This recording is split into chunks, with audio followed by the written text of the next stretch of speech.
आज हम बात कर रहे हैं किस्त नंबर 285 की। इस किस्त में वो माजी के गुनाहों का एतराफ़ भी है, बहुत भारी किस्म का, मोहब्बत की एक नई शिद्दत भी नज़र आती है और कुछ किरदारों के लिए यूँ समझें एक नई शुरुआत के इशारे भी मिलते हैं। तो आइए शुरू करते हैं। किस्त का आगाज़ ही बड़ा वो ड्रामाई है। सुबेहा आती है बारान के सामने और अपने किए पर शदीद अफसोस का इजहार कर रही है।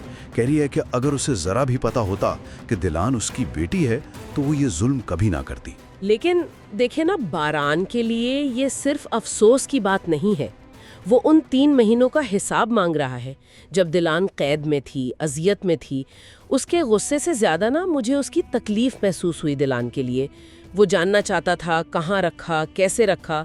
ये सिर्फ माफ़ी का मामला नहीं था। बिल्कुल। और फिर वो मंजर जब सबीहा बारान को वो जगह दिखाती है, वो कमरा जहाँ दिलान को जंजीरों से बांधा गया था।